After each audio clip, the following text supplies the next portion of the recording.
جاتا رہا۔ لیکن رمضان المبارک کا مہینہ وہ مہینہ ہے کہ لوح محفوظ پر قرآن محفوظ تھا، اور اللہ نے اپنے فضل سے رمضان المبارک کے مہینے میں وہ پورا قرآن ایک بار میں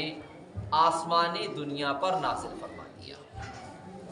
تو جہاں پر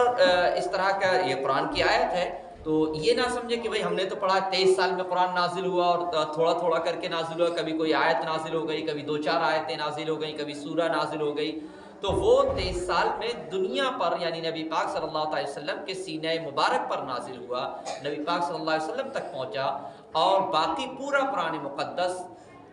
لوح محفوظ سے آسمان دنیا پر رمضان المبارک میں نازل ہوا، جس میں اللہ رب العزت اس آیت میں سورہ بقرہ کی ارشاد فرماتا ہے شہر رمضان الذی انزل فیہ القرآن، رمضان کا مہینہ جس میں قرآن اترا، ھدی للناس وبینات من الھدی والفرقان، لوگوں کے لیے ہدایت اور رہنمائی اور فیصلے کی روشن باتیں، یعنی قرآن مقدس میں کیا کیا ہے؟ لوگوں کے لیے ہدایت ہے، اور ہدایت کن لوگوں کے لیے؟ یہی سورہ شروع ہوتی ہے تو وہاں بتا دیا گیا کہ یہ ہدایت کی تو باتیں، لیکن عقل والوں کے لیے، سمجھداروں کے لیے، بے وقوفوں کے لیے اس میں کچھ نہیں، نصیحت ہے لیکن عقل والوں کے لیے جو سیکھنا چاہیں، جو نصیحت لینا چاہیں، ان لوگوں کے لیے۔ تو ہدایت کن لوگوں کے لیے؟ جو ہدایت لینا چاہیں، اور رہنمائی ہے، یعنی اگر آپ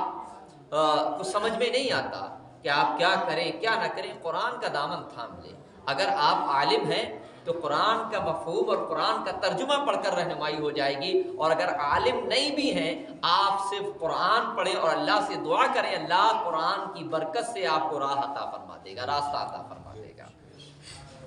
اور فیصلے کی روشن باتیں ہیں، اور اس میں تمام وہ باتیں کھلی کھلی باتیں ہیں کہ دنیا پہ کیا ہونا ہے، اللہ رب العزت نے کیسے انسان کو پیدا کیا، کیسے 6 دن میں دنیا کو بنایا، کیسے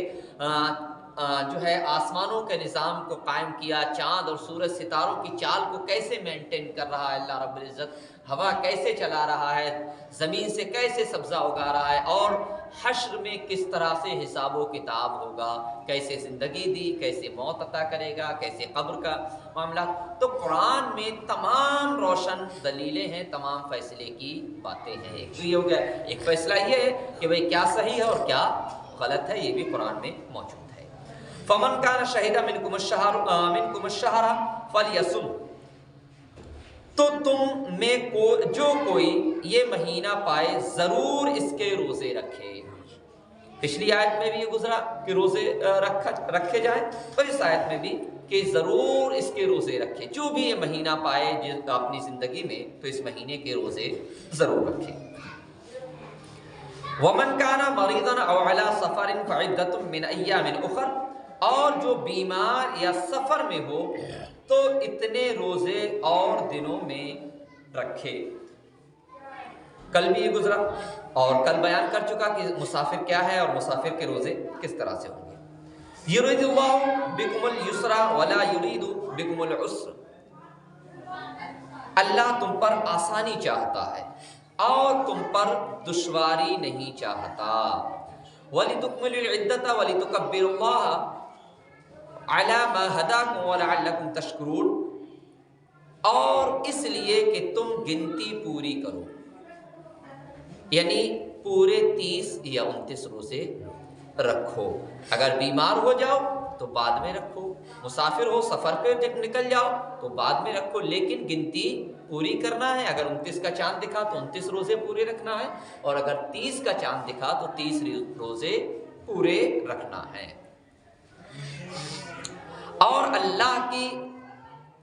بڑائی بولو اس پر کہ اس نے تمہیں ہدایت کی اور